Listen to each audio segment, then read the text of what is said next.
Well, Alistair, thank you very much for taking part in our interview today in light of the pre-budget report. We've got a question for you to begin with. What is the pre-budget report exactly? What it is the government sets out what it's proposing to do in spending, how it's going to pay for that spending through taxes. It's an opportunity for me to set out how the economy is doing. And at a time like this, when I think people are pretty aware of the fact that we've got a massive problem the world over with a credit crunch, with banks getting into difficulties, it's had a huge effect on countries across the world. We've got less tax revenues coming in. That's why we're borrowing more as a country. But the big decision I had to make today was whether or not I could help people get through a difficult time when people are afraid of a recession, when people are worried about their jobs and so on. What can the government do to help? And the truth is, the government can actually make a difference.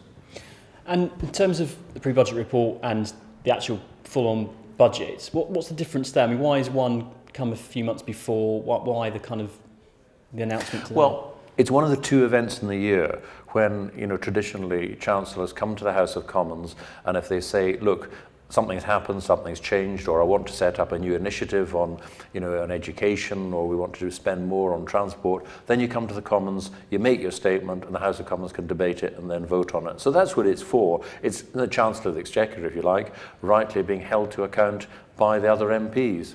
Right, because I was only asked because I didn't have a clue years ago. I mean, I studied politics myself, but it's not something that I really understand what the difference was between them. Okay, in terms of the pre-budget report itself, what sort of, in terms of young people who are unemployed, how's it going to help them get the skills they need to access jobs? Yeah. Look, there's two things. The big thing that decides whether you get a job or not is what's happening in the economy generally. Are there firms taking on people? Are they getting more and more markets to sell their goods, and do they carry on recruiting? Now, putting a lot of money into the economy, I think, will make the recession that we're facing shorter than would otherwise be the case. But in case of specific things you can do, you can ensure that people have got skills and training.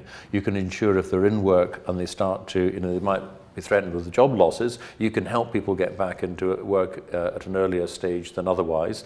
Today I outlined quite a lot of plans to help people do that if they get into difficulty. I also made sure we keep spending on things like education, on building new houses, on building transport, because that makes a difference for us. And what specifically, for those who are unemployed, what announcements have been made? I understand there's something to do with employment centres being given more access to resources. Is that well, right? That's right. I mean, if you come out of work, or you need as much help as you can to get back into work. Not so long ago, 20 or 30 years ago, a lot of people were just left high and dry. In fact, there may be people who may have come across their mother or father or grandparents who lost their job in the 80s or 90s and they never went back to work. We want to make sure that if somebody is losing their job, you get in touch with them quickly, hopefully get them retrained or back in touch with another employer, so on the Monday morning they're starting a new job again. That's the way to keep people in work. Okay, just a couple more questions. First one is just on young families. Is the pre-budget report going to do anything to help get young families out of the poverty line? Yeah, the cut in VAT will help because that's a reduction in prices. We gave a big tax break today that'll come in next year for people on lower earnings, earning under £40,000. And there's a number of other things we've done, in terms of money for parents with children through the child tax credit, increasing child benefit. It'll be £20 a week payable from January. So there's a lot of stuff there to help families, and I want to do more in the future.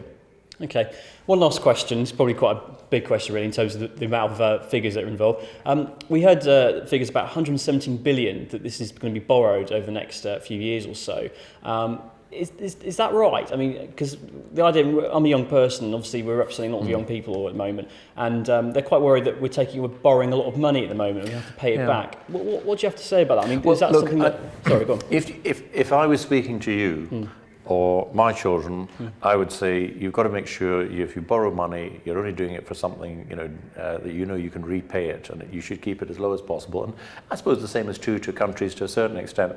The difference is that when you get a shock to the system like this, only governments are big enough to borrow the money you need to get the economy going again.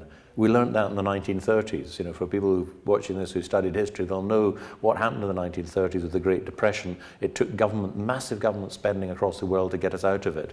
And you know, we need exactly the same approach today. We need to make sure that countries across the world make sure there's money in the economy, help keep people in jobs, support businesses, because that's where jobs come from, as well as supporting people who are perhaps older, retired, and people with children and so on. Only governments can do that. But as I said today, you've got to, at the end of the day, you've got to be able to repay that money. You know, you can't go on, you know, with very high levels of borrowing. You've got to bring it back down. And you know, that's what I was announcing today. That's the whole point of a budget report. You say, this is what we need to spend, this is how we're going to pay for it. Excellent.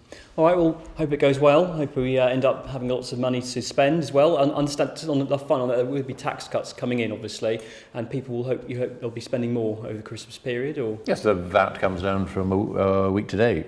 Some of the other stuff comes in at the early part of next year, but you know, the VAT comes round a week on Monday on the 1st of December.